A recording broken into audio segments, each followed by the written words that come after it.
And one thing you can do with the grip, try to find a way that helps, that works best for you, right? Can be a thumb grip, can be a handshake grip.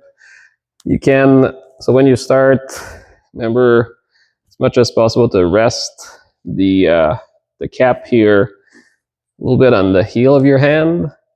But what you can do is when you cut, you pull with the bottom two fingers, and you can either slide the grip in your hand a little bit, or you can just stop it on the heel altogether just by squeezing it here.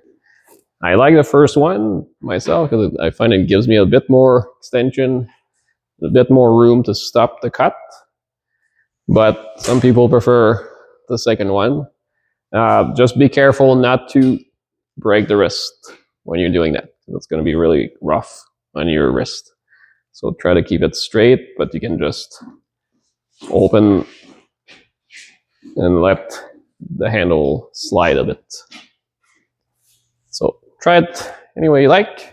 But we're going to go next with, instead of going with a full arm motion, we're just going to go with a elbow moulinet. So here, we're just going to rotate at the elbow, but still rolling it straight to the side.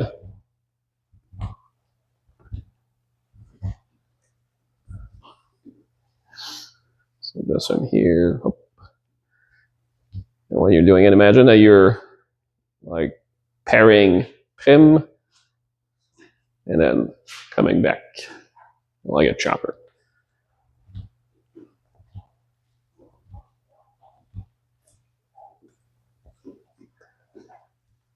And let's finish with wrist. So this one, we're just gonna rotate, bring the point up, line with a hand, and then straight down, like this.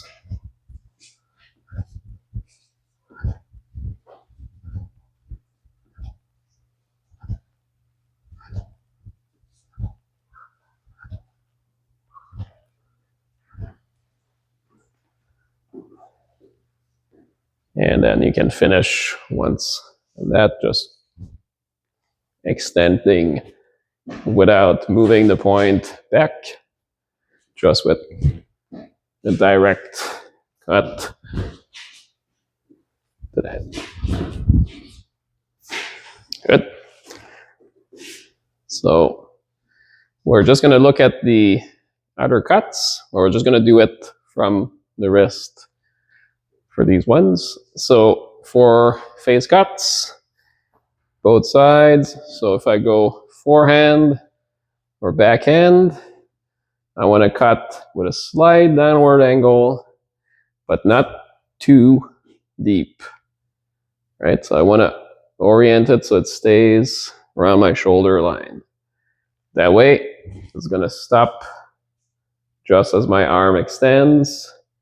My arm can't really go any longer to this side without having to turn the blade around. Right, so I keep the point a bit forward and I come back. Right.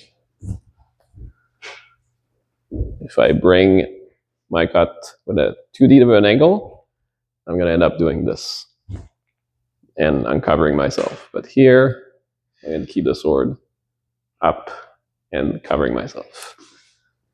So just across the face, shoulder, and I bring back.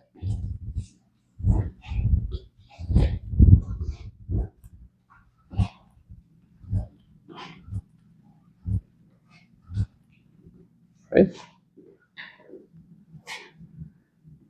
And the other side. So I'm here in tierce. Remember to keep your point angle a little bit to your inside. So this way you can just snap across your opponent's face, just from the guard. That's when this is going to help you. So using, again, those little finger to snap the cut as you're pushing forward.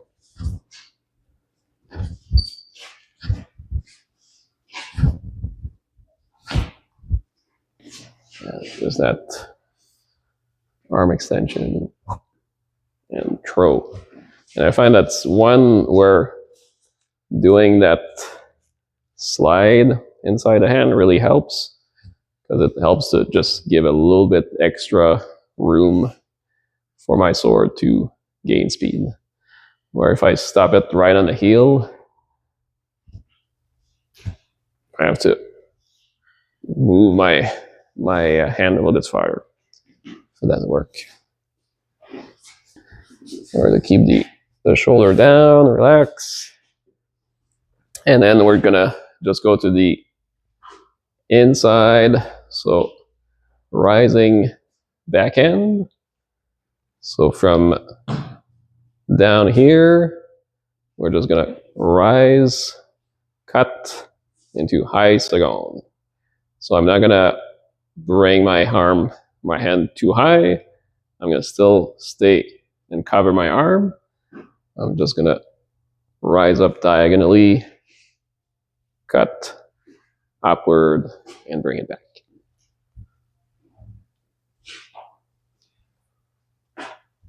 And you can do it with a big round cut, or just putting the point low and rising. Good. And let's finish with flat to the forehand cut to the flank or to the belly. So this one, start from here, bring the point to the outside, cut across, but I keep my hand around shoulder height, and the point is around the belly. So again, covering the arm, but cutting low and across.